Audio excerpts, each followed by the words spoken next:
Sean mis primeras palabras de saludo muy cordial por su gentileza al escucharme, y a la vez una advertencia. No les habla un filósofo, aunque he tenido la audacia de publicar unas lecciones de filosofía del derecho, sino alguien que ha intentado ser jurista. No es, por lo tanto, un pensamiento filosófico lo que voy a desarrollar, sino una construcción de juristas. Así pues, lo que voy a comentarles, en su núcleo principal por razones de tiempo, es la concepción clásica del derecho natural según la han transmitido los juristas desde los albores de la historia hasta hoy. Para comprender mis palabras, es preciso tener presente que la teoría y la praxis del derecho natural tuvo dos modos de transmisión: la tradición filosófica y la tradición jurídica. Hasta la codificación del siglo XIX, la tradición jurídica se transmitió a través de los comentarios, siempre breves, de los primeros pasajes del digesto, incluido en el Corpus Juris Civilis, y a la distinción primera del decreto de Graciano, componente del Corpus Juris Canonici.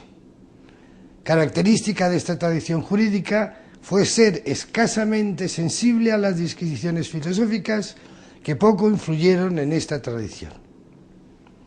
No son, pues, los filósofos los que vamos a analizar, sino, como les decía, una construcción de juristas.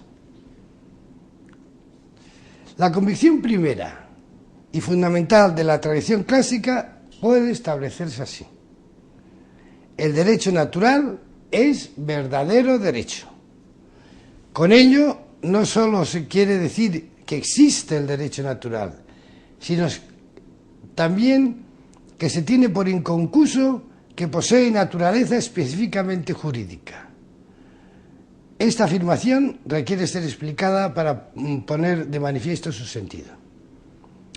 El derecho natural, a partir del positivismo iniciado en el siglo XIX, se ha enfrentado con dos clases de negación. Por una parte, la negación de la existencia misma de un orden moral o jurídico natural o de cualquier elemento no puesto por el hombre que de una u otra forma limite o condicione el derecho positivo. Es el positivismo extremado.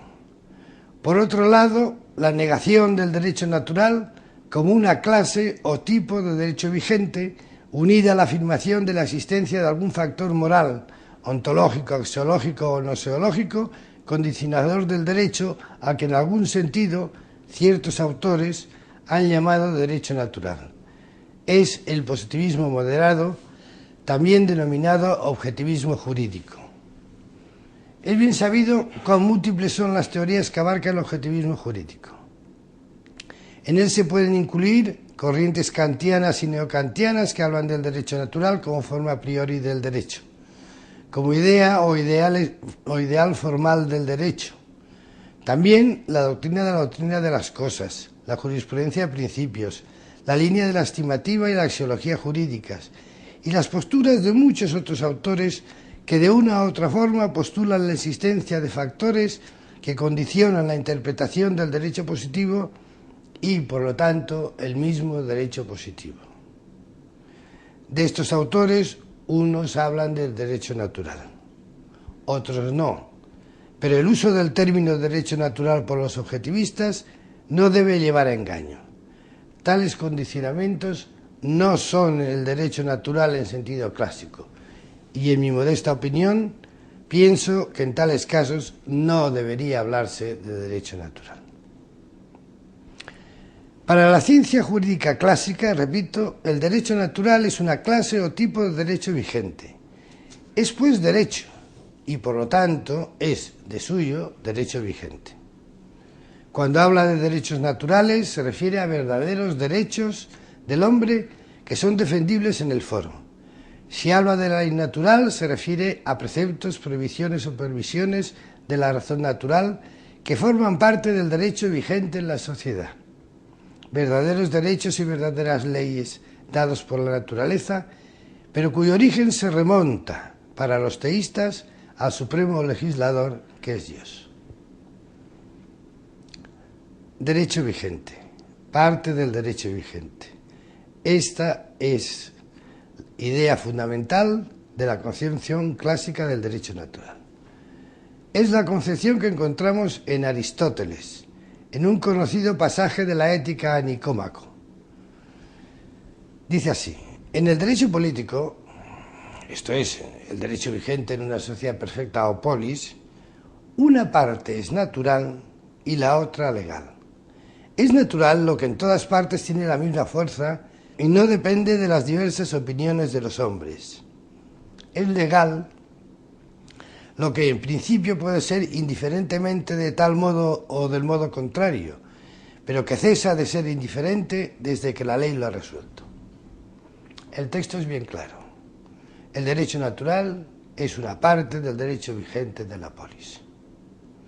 No menos claro es para lo que atañe al derecho romano el siguiente pasaje de las instituciones de Gallo.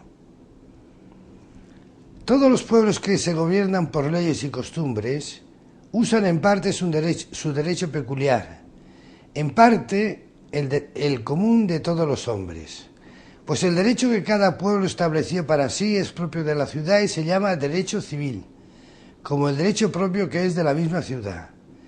En cambio, el que la razón natural establece entre todos los hombres es observado por todos los pueblos y se denomina derecho de gentes como derecho que usan todos los hombres.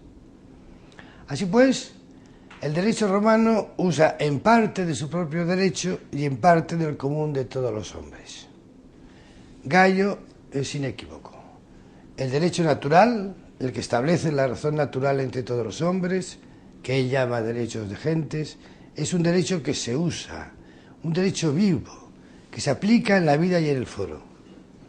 Obsérvese también que se habla de parte, partim, del derecho total vigente. El derecho natural es una parte del derecho vigente. Ni Aristóteles ni Gallo teorizan en estos pasajes. El filósofo griego expuso lo que observó en la realidad. Gallo describió la práctica jurídica romana. Es bien conocido el papel del derecho de la razón natural en Roma.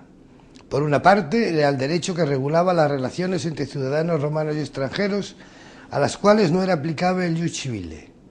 Por otra parte, tuvo una función importante en la tarea de humanización y adaptación del primitivo ius civile rígido y formalista. En cualquier caso, era un derecho vivo, parte del derecho vigente. El derecho natural tuvo y tiene en la tradición clásica, hemos dicho, y perdonen que sea tan repetitivo, pero es una idea que me interesa que quede grabada en su mente, la consideración de una clase o tipo de derecho vigente. Esta tradición clásica pervivió entre los juristas hasta la generación del kantismo y del positivismo, y es la que ha permanecido viva entre los caronistas hasta hoy. Podríamos preguntarnos ahora si la convicción de la tradición clásica del derecho natural acerca de la naturaleza jurídica de ese derecho natural, es decir, que es verdadero derecho, tiene algún fundamento racional.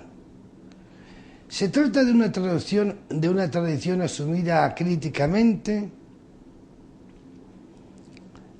¿O existen argumentos racionales para aceptar la existencia del derecho natural? La cuestión del derecho natural no es otra que el problema de si existe un núcleo natural de juridicidad, o lo que es lo mismo, ¿es el derecho un producto cultural o es también una realidad natural? Sin duda,